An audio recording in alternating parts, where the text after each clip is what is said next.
April 9, 1967. Boeing's newest jet takes off for the first time. It has unusually short landing gear, sitting so low to the ground that passengers can step aboard without stairs. At the time, this seems like brilliant engineering. 60 years later, this one design choice would cost Boeing $36 billion and 346 lives. In 2018 and 2019, two 737 MAX aircraft crashed within 5 months. Lion Air, Ethiopian Airlines, 346 dead. The planes were grounded worldwide for 20 months. But here's what makes no sense. Boeing had multiple chances to fix this. In the 1980s, when they needed bigger engines. In 2011, when they could have built a new airplane. Each time they chose the shortcut. Each time they made the next iteration harder. The flat-bottomed engines you see on every 737, that is not a design choice. That is a workaround Boeing has been paying for ever since. So how did a 1960s decision about airport accessibility cause two of the deadliest crashes in recent aviation history? In 1964, most airports looked nothing like today. Jet bridges were rare. Baggage loaders were expensive. Many regional airports were just paved runways with small terminals. Boeing designed the 737 for this reality. Short landing gear meant passengers could board via built-in air stairs. Baggage handlers could load cargo standing on the ground. Mechanics could reach the engines without lifts. The engine was the Pratt & Whitney JT-8D. It was 40 inches in diameter. It was compact. It fit easily under the low wing. Nobody imagined they would still be building this airplane 60 years later. The short landing gear was not a limitation. It was the whole point. But engines were about to get bigger, and Boeing had just locked itself into a decision it couldn't undo. The 1970s oil crisis changed everything. Airlines suddenly cared about one thing: fuel efficiency. The CFM56 engine offered 20% better fuel economy. Airlines wanted it. Boeing needed to deliver. One problem: the CFM56 was 60 inches in diameter, 20 inches larger. Under the 737's low wing, it would scrape the runway. Boeing faced a choice. Option A, redesign the landing gear. Billions of dollars, years of delays. Option B, flatten the engine nacelle, relocate the accessory gearbox, keep everything else. Boeing chose the shortcut. Engineers flattened the bottom of the nacelle, moving the gearbox from 6 o'clock to 4:30. Pilots nicknamed the result Hamster Pouch. The 737 Classic launched in 1984. Airlines loved it. Boeing saved billions. The compromise was forgotten. But engine technology kept advancing. Fan diameters kept growing. And Boeing had already used up most of its margin. For 20 years, the compromise held. Then, in December 2010, Airbus announced the A320neo with next-generation engines. 15% better fuel efficiency. Airlines lined up immediately.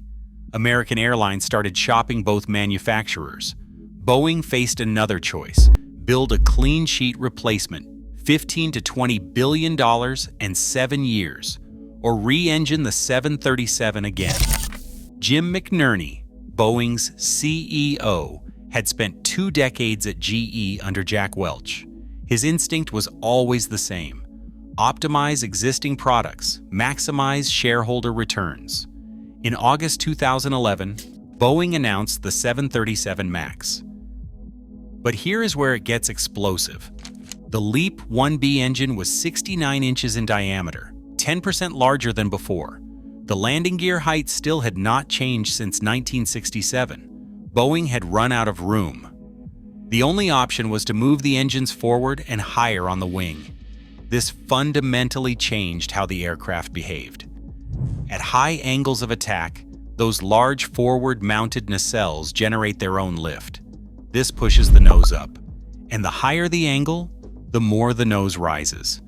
It produced a self-reinforcing pitch-up tendency.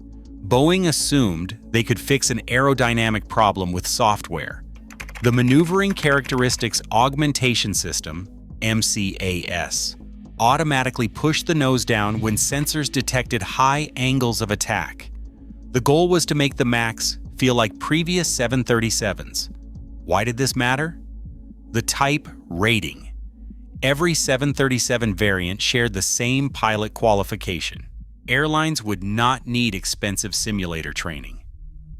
Pilots could transition with just a tablet course. Any change requiring new training would destroy that advantage, so MCAS was designed to be invisible.